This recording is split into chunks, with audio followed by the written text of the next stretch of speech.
আসসালামু আলাইকুম এভরিওয়ান। আজকে আপনাদের সাথে আমি সিম্পল একটি রেসিপি শেয়ার করব। সেটা হচ্ছে করলা আলু দিয়ে চিংড়ি মাছ ভাজা রেসিপি। তার জন্য কি কি প্রয়োজন, এখানে আমি করলা কেটে নিয়েছি আর আলু কেটে নিয়েছি, এখানে পেঁয়াজ কুচি করে নিয়েছি আর চিংড়ি মাছগুলো ভেজে নিয়েছি। চুলাতে একটি ফ্রাই প্যান বসিয়ে তার মধ্যে পরিমাণ মতো তেল দিয়ে দিলাম। এখন দিয়ে দিলাম এক মুঠোর একটু বেশি এখানে আমি পেঁয়াজ কুচি দিয়ে দিলাম। একটু ভালোভাবে একটু ভাজা ভাজা করে নেব। আর দিয়ে দিব এখানে স্বাদ মতো লবণ, হাফ চা চামচ।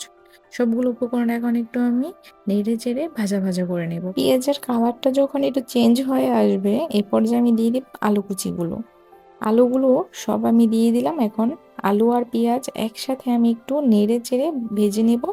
ঢাকনা দিয়ে ঢেকে দিলাম 2 মিনিটের জন্য, যেন আলুগুলো একটু সিদ্ধ হয়। এখন আগে থেকে যে চিংড়ি মাছগুলো ভেজে রেখেছি সেগুলো এখানে দিয়ে দিলাম আর সবগুলো উপকরণ এখন নেড়ে চেড়ে মিক্স করে নিলাম।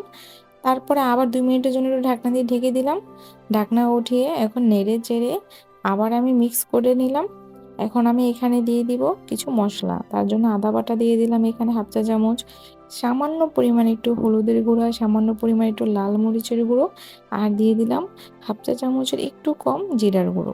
সবগুলো উপকরণ এখন ভালোভাবে মিক্স করে এখন সামান্য পরিমাণে একটু পানি দিয়ে দিলাম। এখন আমি একটু কষিয়ে নেব। এখন ঢাকনা দিয়ে ঢেকে দিলাম যেন একটু ভালোভাবে কষানো হয়। ঢাকনা উঠিয়ে আমার কিন্তু পানি শুকিয়ে গিয়েছে। এখন দিয়ে দিলাম এখানে 3-4টা কাঁচামরিচ। সবগুলো উপকরণ এখন মিক্স করে নিলাম। এখন করলাগুলো এখন আমি কিন্তু দিয়ে দিব। করলাগুলো কিন্তু আমি আগে থেকে সিদ্ধ করে নিয়েছিলাম, কারণ এখানকার করলা প্রচুর পরিমাণে তিতো হয়। তো আমি যদি সিদ্ধ করে না দিতাম তাহলে কিন্তু ভাজিটা প্রচুর পরিমাণে তিতো হয়ে যেত আর খেতে পারতাম না। এই ভাজিটা যত পরিমাণের ভাজা ভাজা করবেন তত বেশি মজা লাগবে। দেখতে সুন্দর হলেই কিন্তু খাবার খেতে মজার হয় না। অনেক সময় কিন্তু দেখতে সুন্দর না হলেও কিন্তু খাবারের টেস্ট হয় একদম অমৃতর মতো।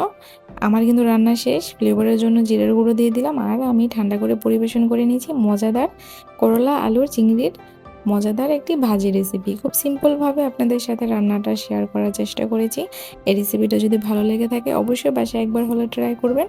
নতুন অন্য একটি ভিডিও নিয়ে খুব শীঘ্রই আপনাদের মাঝে দেখা হচ্ছে। ততক্ষণ পর্যন্ত আপনারা ভালো থাকেন, সুস্থ থাকেন। আল্লাহ হাফেজ।